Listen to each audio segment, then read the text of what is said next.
This is the realm of your glory. This is the realm of your grace. I can feel your mighty power.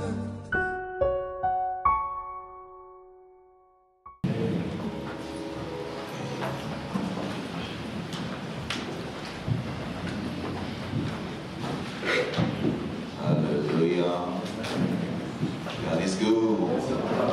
And all the time. She said, come. She said, come. Come here. She said, come. She said. She said,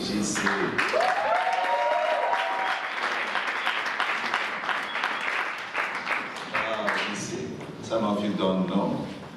She said, one of my son was shot there. She said, oh.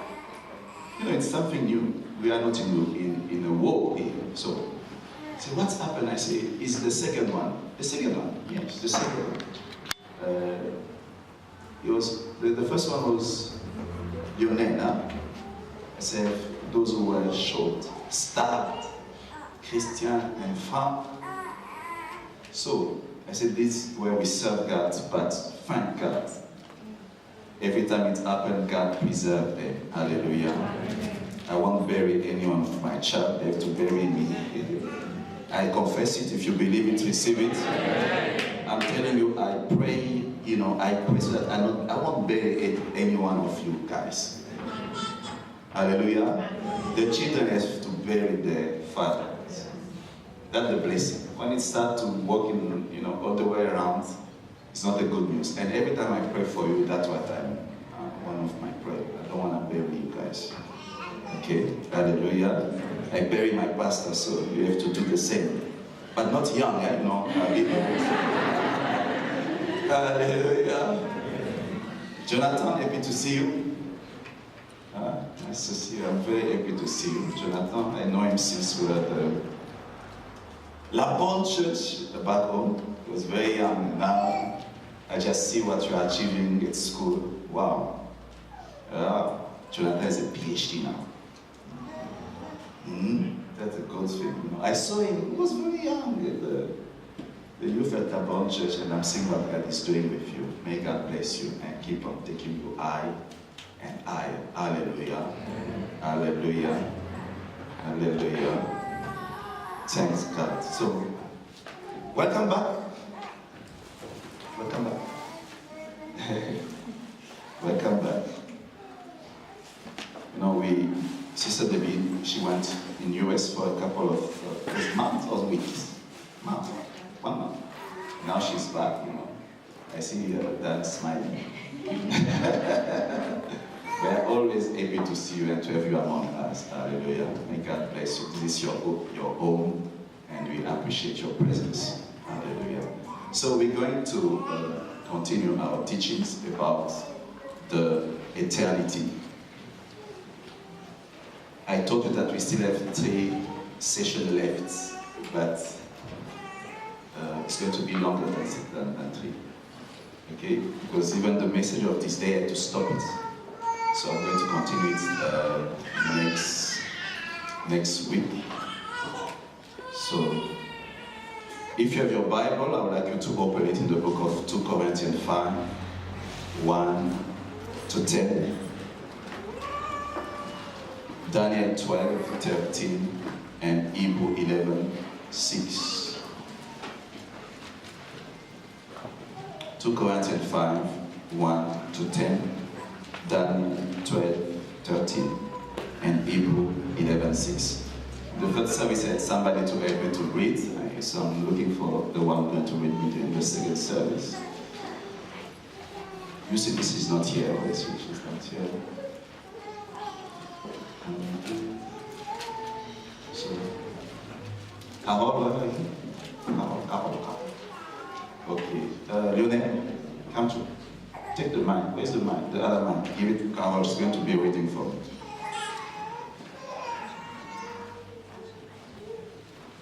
So 2 Corinthians 5, 1 to 10, I'm going to read that one. Daniel 12, 3, I will read it. And Hebrew 11, 6. Let's read. For we are conscious that if this, our tent of flesh, is taken down, We have a building from God, a house not made with hands, eternal in heaven. I read another version is, for we know that when his earthly tent we live in is taken down, that is when we die and leave this earthly body, we will have a house in heaven, an eternal body made for us by God himself and not by humans' hands. For in this we are crying, wailing, greatly desiring to be clothed with our house from heaven, so that our spirit may not be unclothed. For truly, we who are in this tent do give out cries of weariness, for if our new body and death may be overcome by life. Now he who has made us for these very things is God, who has given us the Spirit as a witness of what is to come. So then we are ever without fear, and though conscious that while we are in this body, we are away from the Lord. Another version say, so we are always confident, even though we know that as long as we live in these bodies, we are not at home with the Lord. For we are walking by faith, not by sight. We are without fear, desiring to be free from the body and to be with the Lord. Another version says, yes, we are fully confident, and we will rather be away from this earthly body, for then we will be at home with the Lord. For this reason we make it our purpose in this body or away from it to be well pleasing to him. For we all have to come before Christ to be judged, so that every one of us may get his reward for the things done in the body, good or bad. Another version says, for we must all stand before Christ to be judged. We will each receive whatever we deserve for the good or evil we have done in this earthly body. Daniel 12:13. But go your way until the end, for you will rest and will stand in your inheritance at the end of the day. Another version says, you yourself must be patient, and you must continue until the end. You will die, but then you will live again. And then you will receive the good thing that God has promised at the end of time. And Hebrew 11:6, give it to me. Hebrew 11:6. Speak it loudly in the language that you feel comfortable. Okay? Okay. Let's go. Hebrew 11:6. What next? It was English, huh? But we didn't. Give it to me. Even in French is difficult for you, huh? So somebody else. 11:6. Don't put it there. I'm asking them. Don't help them, okay? 11:6. Or sans la foi, il est impossible de lui être agréable. No, I say don't read the Bible. Give it. I want to know if you know it. It's a verse that we are supposed to know. Without faith, it's impossible to please God. For the one who come to him have to believe that God exists and is the rewarder of those who seek him. Okay? Earnest with all their hearts. So, can you repeat that after me? Every Sunday you're going to memorize a verse. 1, 2, 3.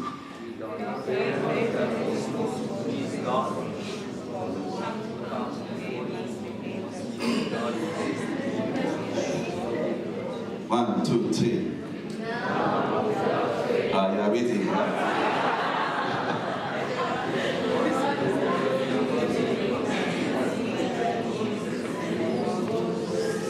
Again.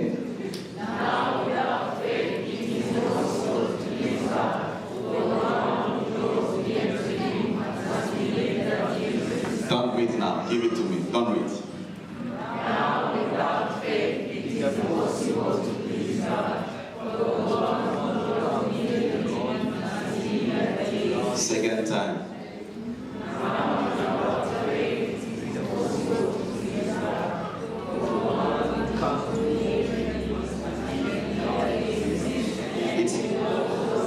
which verse?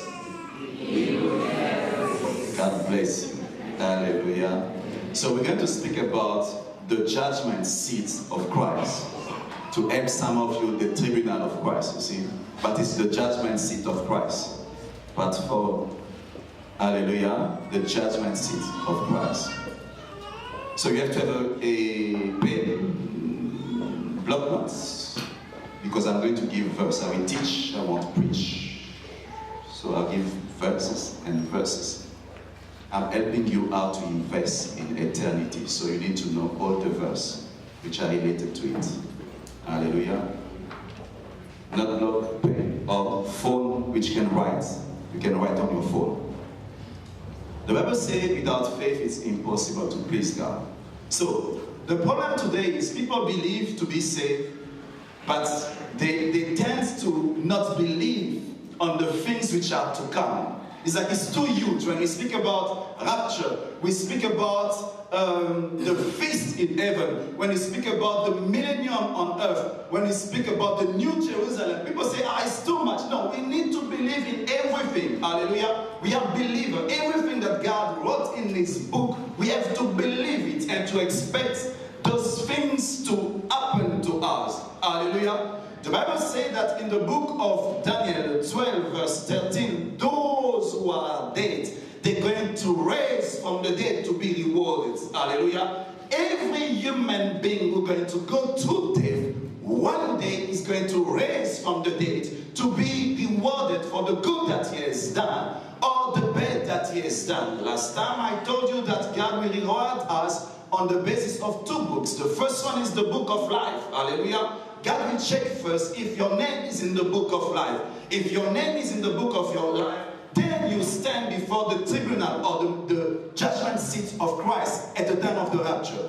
If your name is not in the book of life, in the time of the rapture, you won't be raptured, okay? But in the last judgment, God will raise you from the dead so that He can punish you for the bad that you have done. So there will not be a balance between good and bad for the judgment. No. The first thing that God checks is your name written in the book of life. So, are you saved? If you are saved, you have the judgment that I'm going to speak about today. I will speak about the judgment of the wicked one.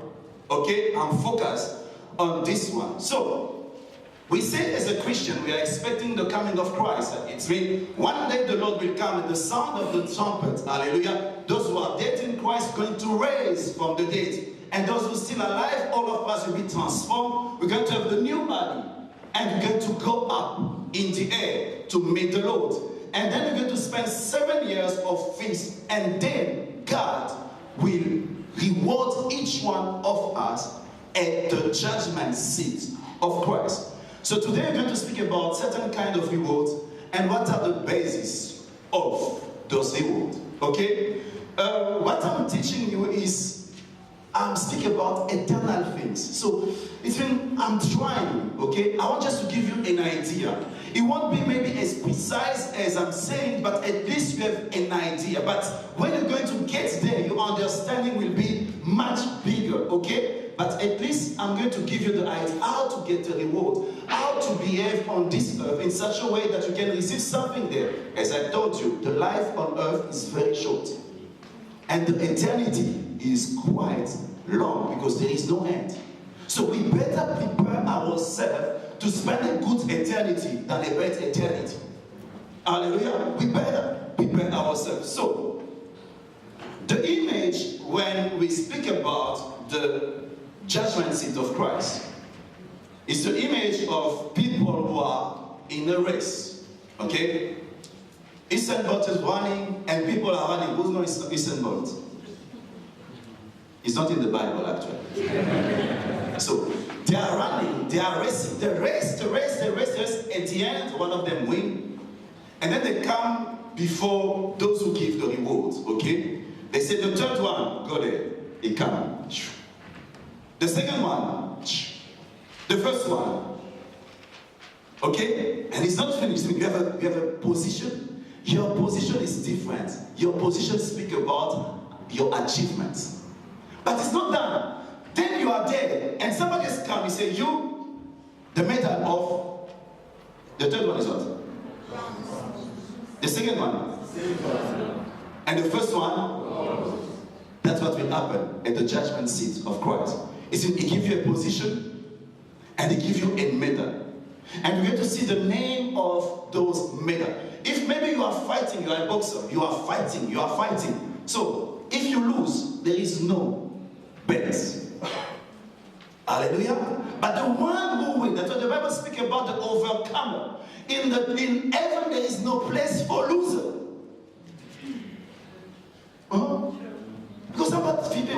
Because it's about Jesus, is merciful. I can be a loser over my life and make it in heaven. No, there is no place for loser. You need to win. So when you win, they're going to give you a belt. When they give you the belt, after time, they're going to put your name on the belt. The time you lose the belt, if you go to fight again and you lose the belt, they remove your name. They put the name of somebody else. Hallelujah. Understand the image that I'm giving you. They give you, your crown is your belt. And on your belt, they're going to put your name. Those who read the book of Revelation, they start to understand. On your crown, they put your name because you are a winner. The image that we can give also about the reward is the soldier. As I told you, on earth we are in a battle. The soldier will go to the battlefield. They fight. After the battle, when they finish, they go back home. What will happen? They're going to give them medals. Okay? And the medals are different. All depend on how you fought on the battlefield. If you are relaxed doing nothing, you won't receive. But those who achieve, they're going to receive the medal. Speak about the achievements in the battlefield. But you know, there are some medals that we call the post-mortem medal. You know the post-mortem? Lift up your hands. Don't just do this. I want to see those who know, because the language is not English. So, post-mortem is in Latin. It's meant after death. So you die, but they give you a reward. So, as a soldier of Christ, there's a reward also which comes after death. But the good thing is, you know, the soldiers that are dying for their country, when they die, their medal, they won't do anything with it. But as if you die for Christ, you're going to live again to enjoy your medals. Hallelujah. There's a difference. That's why we fight not for corruptible crown, but we fight for something which is going to last forever. Hallelujah. So let's see, we're going to speak about 5 types of crown that we're going to receive. Crown of righteousness. Carol, are we ready?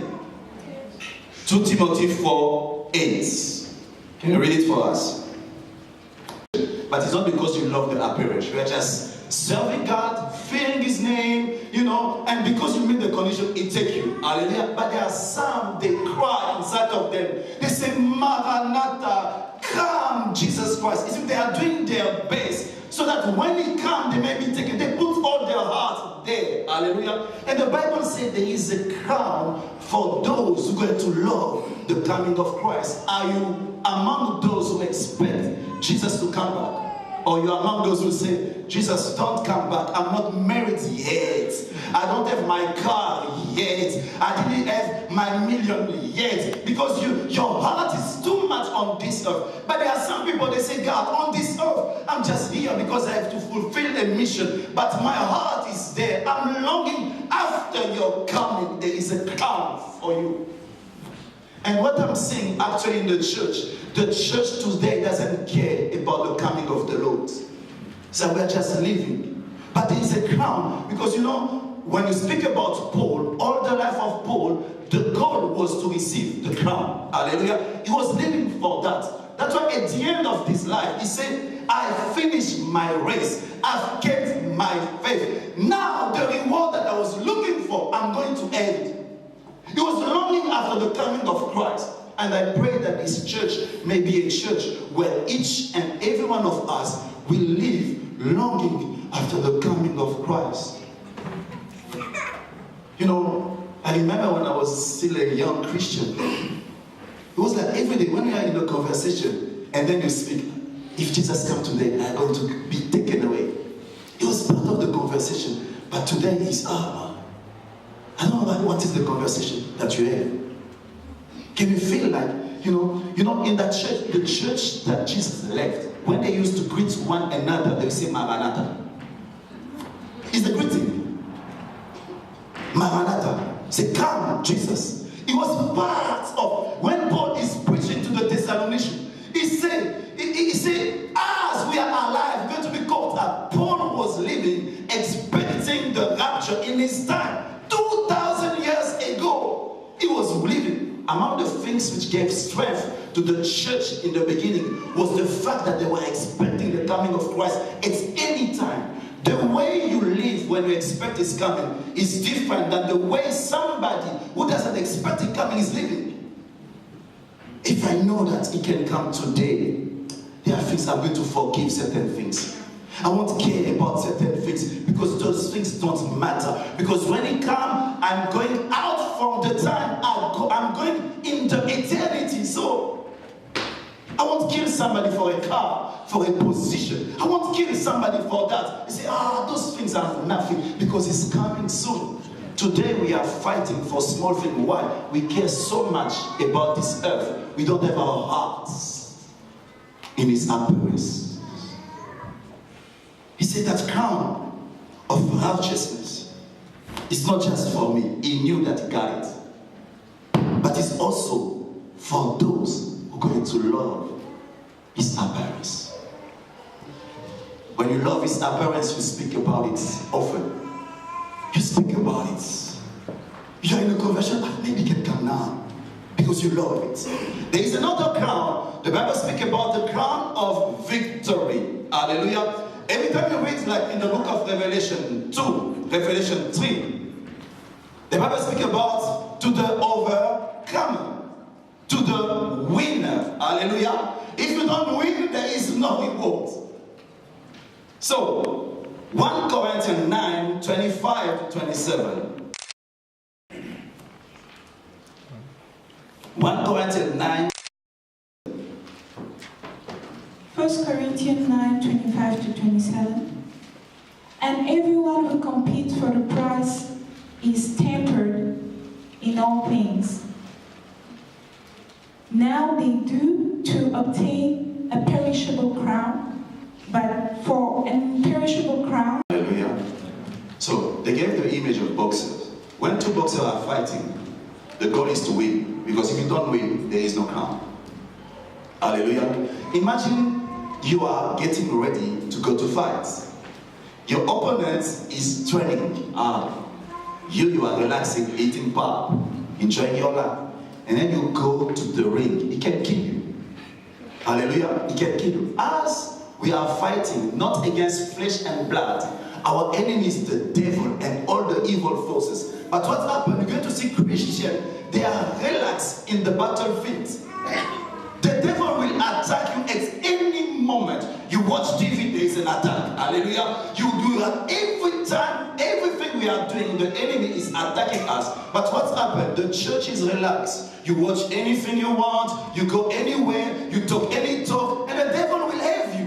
But you need to be understanding that the devil is after your faith. He wants to win you. And you have to do everything to protect it. Because the one who overcomes is the one who keeps his faith until the end. And in order to keep your faith until the end, you need a discipline. Discipline your eyes. The Bible says, if your eyes is a stumbling block for you, remove it. It's better for you to go in heaven with one eye than to go in hell with two. What it means? If your TV is for you, this stumbling block, live like there is no TV at all. You can send your TV. Those who used to go to work, do you watch TV? Not that much. Not that much. So the things which is destroying your faith, remove it. Hallelujah. Don't lose your reward for the things of this earth. Don't lose your reward for your friends. Every time you spend time with your friend, they speak nonsense. Nonsense. Nonsense. But because you are polite, you don't want to say stop. No. Say, I don't want to lose my reward because of your nonsense. Take your nonsense somewhere else. Me, I'm going to choose my friends. You know, I'm a pastor, but I'm telling you, even at this time, I'm still choosing friends. There are friends that I remove, And I just, if you want to go far in life, you have to choose friends. I'm telling you, huh? Hey, I'm telling you. Choose friends. The friends which are taking you back, the friend which doesn't let you spend 5 hours with them just gossiping, bad friend. But there are friends who spend 1 hour, they speak about project, they speak about the future, they speak about how to achieve. That's good friends. So you need to choose people who help you to achieve your goal because you have a goal in mind. Don't allow anybody to be close to you and it's destroying your faith. There is a crown. The devil is after your crown. Hallelujah. So he said, in order to have that bent, he exerts a self-discipline. Maybe some of you never have a friend who's an athlete, not a playing athlete, a professional. They don't eat everything like us. They don't sleep like us. They wake up very early to run. When you go to train with them, you play gym. They gym. When you are gymming there, they are walking. It's different. Hallelujah. They know that what they are doing, their life depends on it. When people look at you, when people look at your discipline, can they see that you have in mind a crown, an eternal crown?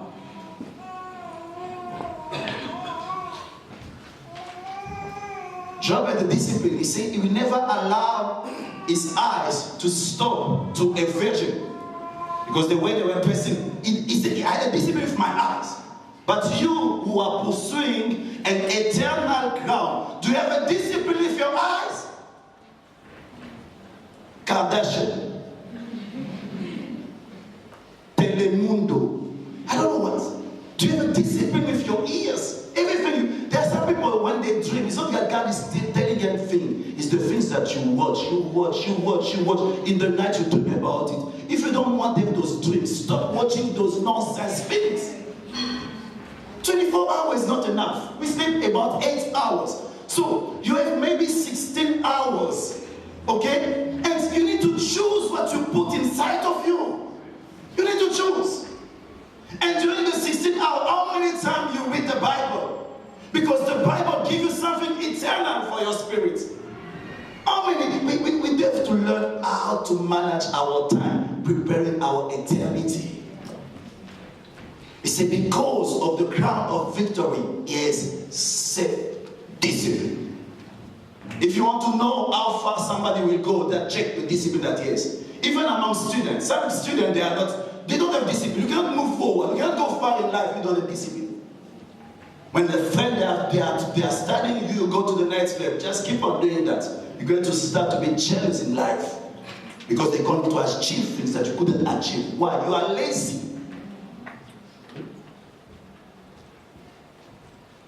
Before to die, he said, I finished the race. Because if you want to receive a medal, you need to finish your race. See, I don't run like anybody. I run because I have a goal. I have to finish my race. In John 17 verse 3, Jesus before to go to die, he said, Father, I achieved what you asked me to do. It means I ran the race for 3 years, but after 3 years, I finished. Paul, at the end of his life, Paul didn't wait to die to finish. Some of us, it's death which is going to stop us from finishing. He finished before to die. He said, God, I'm done now. Take me. I'm done. I'm done. Take me. I'm done. I finished. I finished. Take me. Take me. Take me.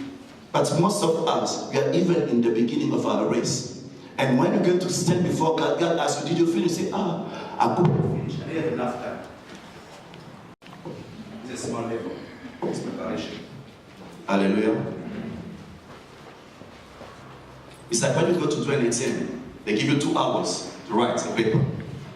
You know, some people, after 2 hours, the page will be blank. And when the time is finished, they just give a blank page. They didn't finish. They didn't even start. Some of us were like that. When they check your life, you are busy with other things. You go back, you come again, stay with them. You go there, you go there, you go there. And then, but other people, they are busy already in the race. That's us. God spoke to you about your calling. But you're still busy with something else, but not with your calling. Busy with other things. You don't finish. And some will be in the middle. You know, in the middle, and then they are, yes, I don't know if you ever felt that. You know the answer, but not enough. You didn't know how to manage your time. Why? You don't know how to set priorities in life in order to achieve.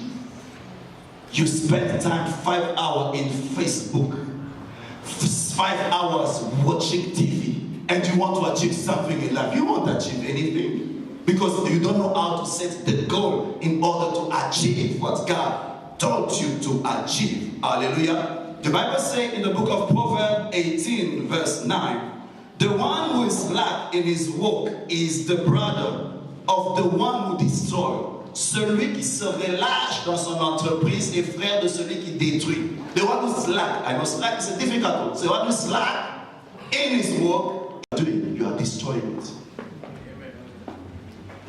God called you to serve him. You serve today, tomorrow you don't serve. You serve again, you don't serve. You serve again, you don't serve. While you are praying, there are people who are serious in the work that they are doing. The reward will not be the same. They need to push. They need to give you advice. They need to use the verse for you to serve God. Keep on doing that. As we are serving, because you know there is a reward for those who achieve. In Jeremiah 48 verse 10, the Bible says, let him be cursed who does the Lord's work accurately. Let him be cursed who keep back his sword from the blood. So you do the work of God, but your heart is not there. It's like somebody forced you. They say, you are cursed. You are cursed. Your heart is not there. How are you going to receive a reward? When you serve God in order to finish. Why? You know that there is a reward only for those who finish. You always give excuses. You know, I don't have time. I'm busy with my work. You know, I'm busy. You know, there is somebody in our church who challenge people alone. It's Dr. Mias. You know, to be a doctor in South Africa, it's quite difficult. They are busy. I don't know. They are busy, but it's time to serve God. So, and you see, students don't have time. Well, when you are giving excuses, there are people who can give the same excuses like you, but they don't give excuses. They are busy. No, I'm just married. You think you are the only one who's married. We are all married. I have kids. You think you are the only one who's married. We all have kids. It's not what you give as an excuse. There are somebody who doesn't give it as an excuse. Oh, this day I don't have money. You think you are the first one to lack money. If you are the first one. We know how to go to serve God. Working, you don't have the money to pay the transport. I know how to go to the bus station with faith. Praying God, God, take me to the work of God. How are you going to go there? I don't know, but God, you know where I am. And God operated a miracle. You don't even use your faith. Just say, oh, I don't have money. Try to go to the transport. Maybe somebody's there that God sent for you. You give excuses. We know how to travel, to take a plane without money. We know, we did it many times. You say, go to say, I'm going to Congo and I'm coming back. How do not God will take me there? You use your faith and your faith grows. The excuses that you are giving now, there are people who are serving God and they don't use them as an excuse. Because what? There is a job that we need to finish. There's a job which has to be done. If God sent us to do something, the provision is somewhere. We don't know when the provision will come. Sometimes the provision doesn't come at the beginning, but along the way, the provision comes. There's a crown of victory. You have to win. You win. There is another crown which is called the crown of life. Do you still have the mic? Crown of life. I'm going to read that one. James 1:12. Blessed is a person who endures temptation or trial or testing. For when he has been approved, he will receive the crown of life, which the Lord promised to those who love him. And in the book of Revelation 2:10, the Bible says, don't be afraid of what you are going to suffer. Look, throw some of you in prison, so that you may be tested for 10 days. You will undergo suffering. Be faithful until death, and I give you the victorious crown of life. This crown is for those who suffer for the Lord. Hallelujah. Do you remember a man like John the Baptist? John the Baptist served God. He even presented Jesus to the world. But when he was in prison, Jesus didn't set him free. Are you with me? They cut his head. Jesus didn't save him. People say, oh, but John the Baptist was abandoned by God. No. When they cut his head, there's a reward after death. I told you, a soldier can die in the battlefield, but there's a reward. There's a reward for those who suffer for the Lord. There's a reward for those who are martyrs for the Lord. That's why you know the book of 2 Peter was written for the church which were under persecution. Sometimes we preach a message which doesn't correspond to the reality of people. The church in Iran need to understand this. You are suffering, they are killing you, but there is a reward for those who suffer for the Lord. That's why you see when you read in the book of Acts 5, 40 to 42, when the apostles were arrested, they beat them down. They beat them, they beat them, they beat them. They said, don't preach about Christ. When they left that place, the Bible said they were rejoicing because God counts them as worthy to suffer for his name. Wow. He said, oh, what a privilege. I suffer for Christ. God choose among other people. He only chose me to suffer for God. Because there is a reward. But today, that's why you understand in the book of Hebrews 11:35. The Bible speaks about those who were persecuted. They were suffering. They refused to be delivered. Why? They were expecting a reward. A reward. In my life, I pray for people that God healed. And I pray for others that God didn't heal them. Hallelujah. Yes, I'm telling you. The same power. Heal certain and other. There's a story about Christian in Russia many years ago when the church were under persecution. They said they used to take the dogs, they put them in the pits, and they let them to be starving for days and days. And what will happen? They will take Christian, they throw them in the pit of dogs. What will happen? After days and days without eating, when Christians arrive, what will happen? Some of them experiment miracle. When they drop the Christian in the pit, the dogs start to run away from them because of the presence of God. Glory. That's some. But most of them, when they drop them there, the dog ate them. If you check the story of the church, the early church, they used to take them among lions. The lion ate so many Christians. So, what is the hope of somebody who's about to die for Christ?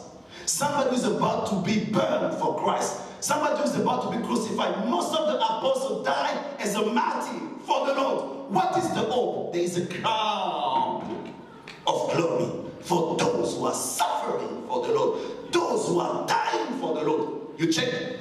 He said, don't be afraid that you are going to suffer. Jesus said, set me free. I'm about to suffer. He said, no, you're going to suffer. I inform you. Look, the devil is going to throw some of you in prison so that you may be tested.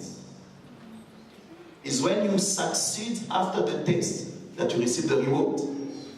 For 10 days you undergo suffering. So Jesus, what is the exhortation? Be faithful until death. Why? Because I will give you the victor's crown of life. The problem the church today spoke too much about the reward on earth. That's why some Christians, the only expectation they have about Christ is on this earth. No, there is a reward after death. There are some people that are going to go under suffering for the Lord. The deliverance will be the other side. The problem we preach that everything is just now. Do this, God will bless you. Do this, you will have this. No. Some of us, their blessing will be seen only the other side. But on this earth, when you look at them, you say, what a loss. What a loss. What a loss. What a loss. Suffering. But the thing is, most of us, we won't go in prison for the Lord. but there's a crown for suffering for the Lord. If you want to please God, you're going to be persecuted in this life. I promise you. I'm telling you. I'm telling you. All your friends, they steal money in the company. You have also the opportunity to steal money. But you don't do it. Why? For the Lord. When you go back home, the need was there. When you come back, the need is still there. Why? You didn't want to steal like everybody. Your wife will be angry at you because you didn't bring money. Your child will speak. But that suffering, why you are going through that? You didn't want to compromise. I say you didn't want to compromise. It's because you knew that if I compromise, things will be easy. I will avoid suffering. But I didn't want to take the shortcut. If to follow Jesus is to take me to a step of suffering, I embrace it because there is a crown there because of that. Are you with me? The Bible says if someone forces you to do 1 mile with him, do 2. There are people going to take advantage of this. You do a job for somebody, he doesn't want to pay you properly. You want to explain to him, You want to explain to him. But you say, for the Lord, they just forget about it. Why you do that? I'm doing it for the Lord. But you suffer because there is a lack in your pocket. But why you do that? I go to suffering. Why? For the Lord. All your friends, their boyfriend, they are playing. I'm telling you, your body is crying. You're getting old. But why I don't do things like everybody? For the Lord. I don't want to do it. Your body suffer. But why? You are doing it for the Lord. But some of us here, they compromise. Say, God, forgive me. It's a time of grace. It's a time of grace. The time of grace. But there will not be a crown for those who suffer for the Lord. Are you with me? Are you with me? Don't compromise. If to follow Christ take you to a path of suffering, embrace it. Because there is a reward. You can apply it in everything. In the book of Colossians 3, from verse 18 to 24, the Bible says, wives, submit yourself to your husband as it is appropriate for those who belong to the Lord. Husband, love your wife and do not be harsh with them. Children, obey your parents in everything, for this is pleasing to the Lord. Father, do not make your children resentful, otherwise they become discouraged. Slave, servants, obey your master in everything, not only while being watched in order to please them, but with a sincere heart, fearing the Lord. Whatever you do, work it with your whole heart, as though you were doing it for the Lord, and not merely for people. You know that it's from the Lord that you will receive the inheritance as a reward. It is the Lord Christ whom you are serving. For the person who does what is wrong will be paid back for what he has done without favoritism. You have to work for the Lord. Your husband, when the husband doesn't bring money properly at home, it's difficult to be submitted. Can I have an amen from ladies? No. I repeat that one. When the husband doesn't provide, the submission is difficult. Can I have an amen? So it's just information, It's not difficult. It's easy to submit to somebody when the man is doing it. It's easy. It's much easier. But when the dad doesn't bring money, submission is difficult. I promise. And imagine it doesn't bring, and then you come back home. You say, where's my food? And then you didn't cook. He started to shout at you. And he started even to beat you. I say, hey, God, temptation is too big. It's difficult. Because there are times you feel like your husband doesn't deserve your submission. But do it for the Lord. Because there is a crown Maybe it's cheating. You know, some of our parents were saved because while they were busy cheating, mom didn't care about her rights. She said, let me just be faithful. And after years, I know one pastor who was playing around, his wife was taking, just submitted, praying for him. And one day just he came back and said, I want to change this life. And he was saved, and he became the pastor. Hallelujah. But how she won the pastor, she suffered for the Lord. Today, we are in the generation where women speak too much about their rights. You do something against her, I divorce you. Why are you not down there, go pay for the Lord? You know, who know how many dads were saved because of mom endured the pain because of the Lord? How many? We know many. Hallelujah. Each one of us, don't just go for your rights. There are some suffering that you embrace because it's for the Lord. It's not easy. Your husband insults you. How are you going to be submitted to speak back? Because women, they know how to talk more than us. God bless you. God bless you. It's for the Lord. For the Lord.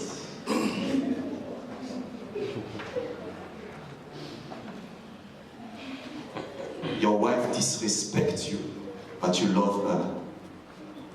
You care about her. She disrespects you. It's what for? For the Lord. You won't feel a pleasure. You feel pain.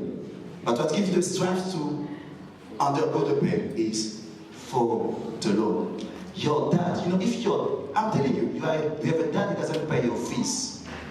You suffer. You go to school, they chase you from the school because daddy didn't pay. It's not easy to be polite at home. I'm telling you. And don't speak about something, I speak about something that I went through. Okay? As we're in the challenge at a certain point of our time, dad didn't work anymore. He was sleeping. Mom started to work. Paying our fees, paying the house. But my mom, they sit together. My mom, she went to trial for the Lord. When I used to say to people, when you see our family, we have so many men of God. Mom, his mom, she saved us for the Lord. If that time say, I divorce your dad, maybe we couldn't be as we are now. She suffered for us. Stop being so selfish. Like life is just about you. In a marriage, you will never be at the point where both of you are working for the marriage at the same level. It's only one that was work more than other for the Lord. Hallelujah. You go to work, your boss sometimes speaks to you anyhow. You want to respond. Some of us, you don't respond, not for the Lord, because for the money. Yes, I'm telling you. I don't want to lose my salary. No, don't speak back for the Lord. It's like money gives us discipline more than the Lord. You want to speak, you say,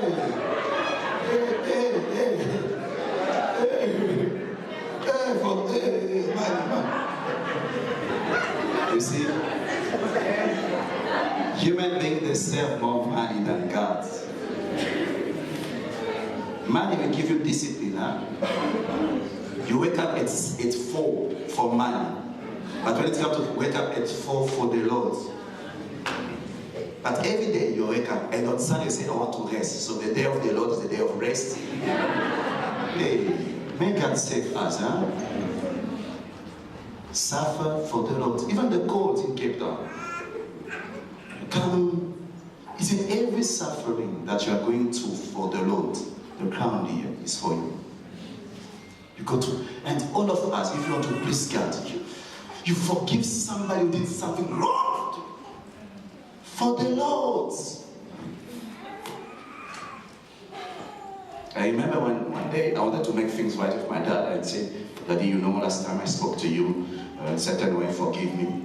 He looked at me and said, you too, you saw that you speak. He didn't even, I said, yes, I forgive you. He said, for the Lord. Hallelujah. In life, people will do wrong to you. But what will help you to behave in a good way is when you are doing it for the Lord. Because a human being won't deserve the best of you at any time. But God will always deserve the best of you at any time. So if you live and you have that in your mind, it's much easier. Because you know there is a crown. Maybe the person won't change as you want. Maybe the person won't. It's like kids don't understand the sacrifice of parents. Husband don't understand the sacrifice of the wife. Wife don't understand the sacrifice of the husband. Can I have an amen for all of that? Amen. It's like all of us don't understand. It's like I don't understand fully the sacrifice of my wife. And the kid don't understand, you know. And my wife also, she doesn't understand my sacrifice. But for the Lord, you keep on doing. I'm telling you, people, it's difficult for people to appreciate fully the sacrifice that you are doing. But there's somebody who will sing your sacrifice. There's somebody who will sing your sacrifice. The pain that you are going because of his name. Sometimes you go through pain, people laugh at you. They say you don't feel it. But it's for the Lord. God can understand fully why you are going through those things. Luke 6:35. Kaolat, are you there? 6:35.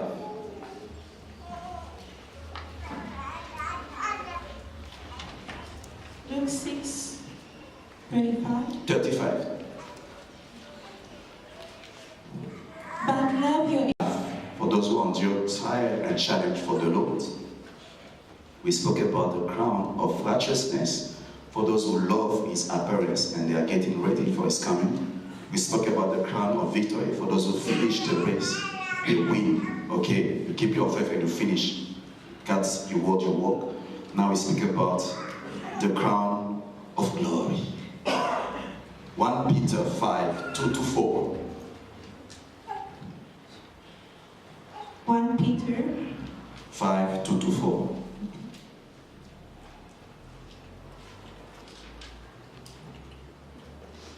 Peter 5:2-4. To those who are leading his people. But he gave us some condition. He said, when you watch over, listen to me, all the leader of the church, elders, I don't know, pastors, men of whatever. When you are leading the people of God, don't do it because God is forcing you. You know, actually, you know, as I told you, among the jobs killing pastor in a certain country, Western country, you know, pastors are killing themselves. Suicide because of all the pressure. To be pastor is not easy. You love people, they don't love you, they criticize you, you eat their money, they say you are living. I don't know all those things that people speak about pastors. Some of them, they... But I told you, I thank God because I was born in Africa. People don't kill themselves. I'm telling you, we have that grace. We know that, hey, don't die that way. I don't want to lose my crown by killing myself. So don't... Sometimes when the pastor meets, they complain about the church. Don't split on the job that you are doing. Don't complain. It's that God is forcing you. You have to do it with willingness, with joy, because there is a reward. That's first of all. Another thing is they say, don't do it because you want to get something from them. Don't do it for... But if I do it unwillingly, I'm trusted with responsibility. What then is my reward? That when I preach the gospel, I may offer the gospel free of charge, and so not make full use of my right in the gospel. What the Bible teaches here? There is a right for those who preach the gospel. The Bible says those who preach the gospel, they have to live from the gospel. It's a right. Okay? It's a right. There is nothing wrong about it. Okay? But the problem is when you start to do it for the money, then you lose your reward. So what he asks the people of God, when you give the gospel, you give it for free. That's why until now, I will always be against the fact that they make people to pay for conference. How can somebody pray to come to hear the message of God? How? It's like today say, we have a conference at our church, if you want to enter 200, for what? The Bible says, Paul said, I won't charge people to pay for the gospel gospel. Why? I don't want to lose my reward. Maybe it's old-fashioned, but we're going to keep on doing that. How can the church charge people to come to hear the gospel? How? No, the way God asks those who preach the gospel to give it freely, but God asks those who hear to not just hear it without giving something. They need to respond out of their hearts, but not make them pay. We are in the time where, especially those who have big names, when you want to invite them, you have to have money. Some, when you call them, say, I want you to come to preach in our church. They tell you, no, ask to move at least $50,000. I'm telling you the truth. And then you choose the hotel, 5-star hotel. And you have to, this is gospel of Jesus. You know, Paul who died. The one who wrote didn't make us pay, but those who are using the writing, they make us pay. They don't even pay the copyrights. I'm telling you, it doesn't make sense. Hey, you know, I'm speaking now, so that if one day like God is to make you pay, say, Pastor, did you go astray? I want you to watch over me. Now I'm in the spirit. Maybe after a year, the flesh will come. Say, Pastor, this is the flesh. Hey, you have to watch over me. I'm telling you, say the church maybe was small, that's why you spoke. Let me speak it now. Watch over me. When the pastor says, what happened? You start to make us pay to come to a conference. No, as when you do conference, people support. They give so that the other people can. The gospel has to be free of charge. Free of charge. If we invite somebody in church, we say, don't come, we don't need you. We are great, you are great. You know, and me, I say, if you say, you are charging because you have a real name. Okay. So, when you come, heal all the sick, raise all the dead, as also we give conditions. So you charge us. So it's a contract. So you charge us. So heal all the sick, raise all the dead. When you leave, if you don't do that, we won't pay. Hallelujah. Men of God, if you start to charge, you're going to make money. But there is no reward there. You pay yourself. You pay yourself. There are some people they choose. When it's a good church, a big church which invite him, he comes. Small church, he won't come. Why? You start to serve mammon, not God. You cannot serve both. Men of God, servant of God, I'm speaking to you, and I'm speaking to myself. Hallelujah. Hallelujah. Watch over me. This is true value, eternal value. Eternal value. Don't be forced. Give the gospel. It's the good news. You don't sell the good news. You don't sell the good news. How can you sell the good news? Eh? What Jesus said, he said, go, preach the gospel. Did he say, make them pay? He said, go sell the gospel. Did he say, sell the gospel? He says to preach. Hallelujah. We don't want to be modern in that area. We want to stay in the... There's a difference between the pastor and a mercenary. You know mercenary? You know mercenary? Yeah. Mercenary. Okay. You know, if you take a soldier and a mercenary in the battlefield, both of them need to fight, huh? Both of them might even die, but they're not serving the same purpose. The soldier, usually they are not paid as mercenary. The salary is less. But they are dying because they love their country. But the other one can die. But he doesn't die for you. He died for money. Most of the people now, they are mercenary. You see the pastor maybe fasting, going on the mountain, spending, living the beer, when he's sacrificing. You think it's for the people. It's not for the people, it's for the money. But you won't see it. God will see the heart, not the motivation. It's not about sacrifice. Why do you sacrifice? For the money or for the people to change? Not like the pastor when you sacrifice. God, change the life of your people. Transform them. Oh my God. Operate miracle to do good to people. The people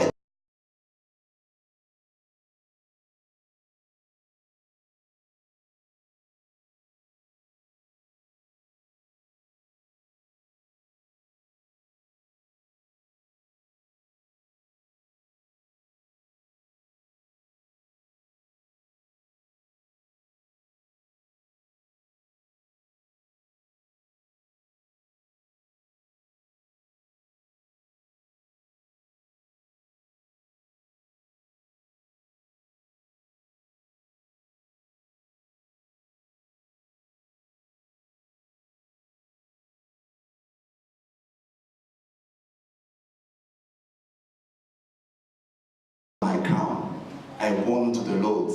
I train you. I'm going to present you. Say, God, this is the people. Hallelujah. Church is about people. This is the people. Not this is the building. This is the people. This is the people. Look what they became. They were weak. Now they are strong. This man, he said, you are my crown.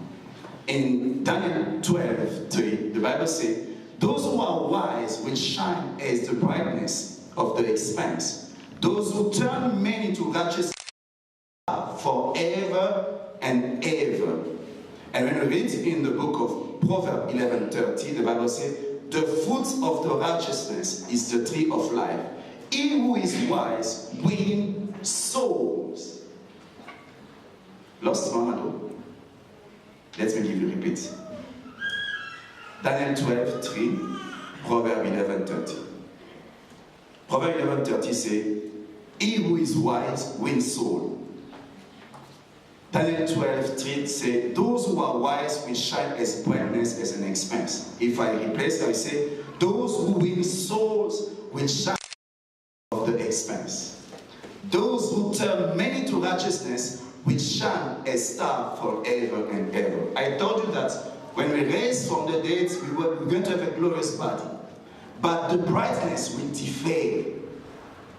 It all depends on the way you serve God. And the Bible says, those who win soul will shine as the brightness of the expanse. Those who turn many to righteousness will shine. This is the crown of rejoicing, is the crown of the soul's winners. There is a crown for those who win the lost. Hallelujah. So when we organize an outing, we say, let's go out to win the lost. Only 20 people come. The other people, they are busy making money. They are making money. They are working for their stomach. But they don't work for heaven. So when people arrive there, they're going to ask you, where are your crowns? So how many people did you bring to the Lord? How many people did you bring to the Lord this year? Present them as my crown. Do you have crown to present? Amen. This year, amen. Do you have a crown to present to God? This is my crown. Every time you win somebody for the Lord, there is a party. So when you organize a party in heaven, I'm telling you, God will give you a reward. So, what is your crown? What can you present this year? Nothing there, huh? Nothing? Nothing to present. That's you.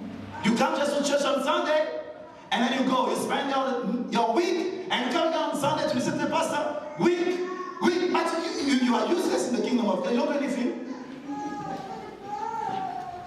You don't produce. Are you with me? You don't produce.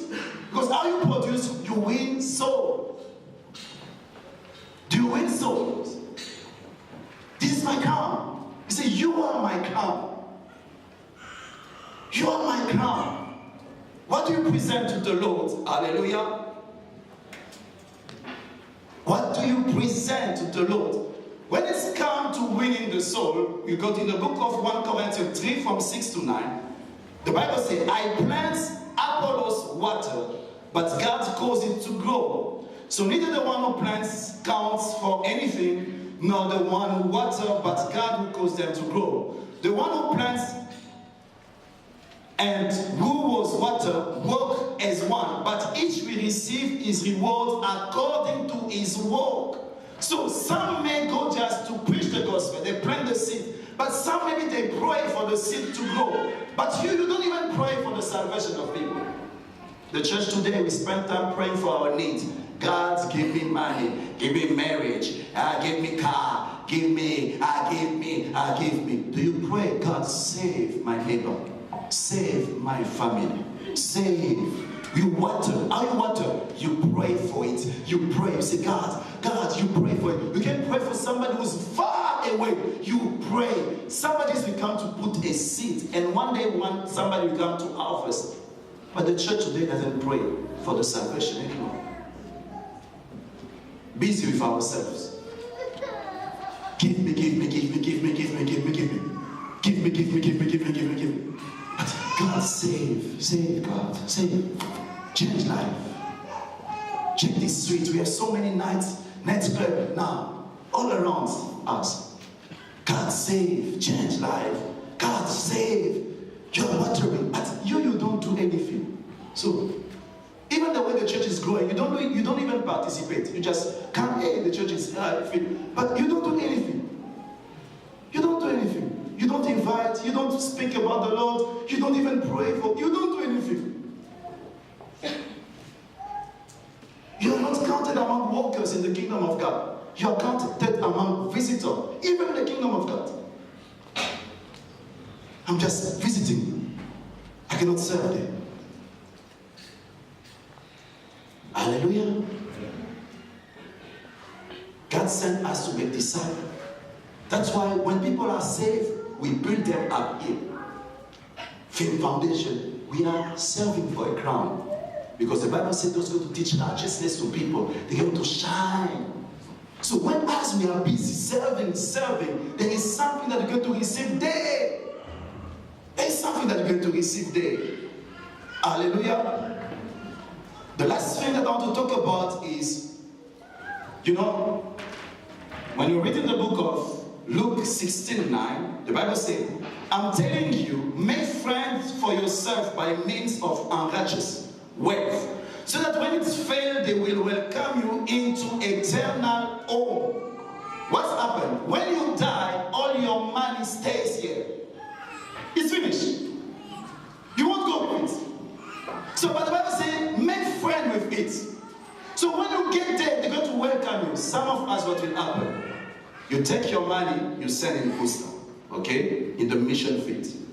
There, Pastor Jeremiah is preaching the lost. Lost are saved. But to put the petrol in that car, it was your money.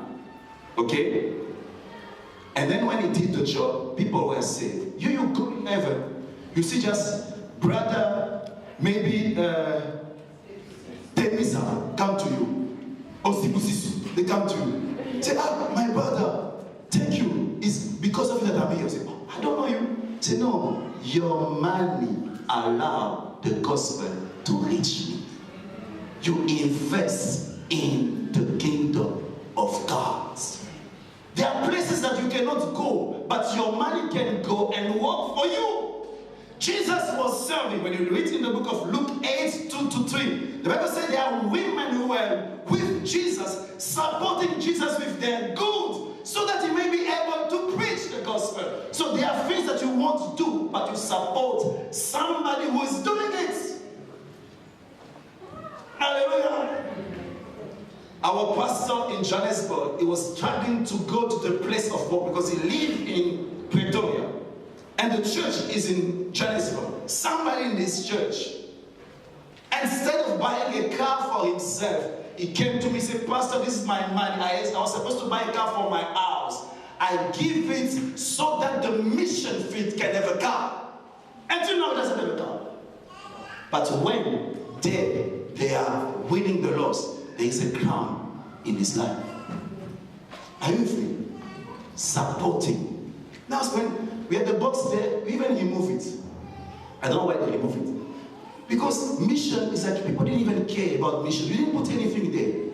You buy airtime, you change the air, you change the color, you change makeup, but you don't put anything there.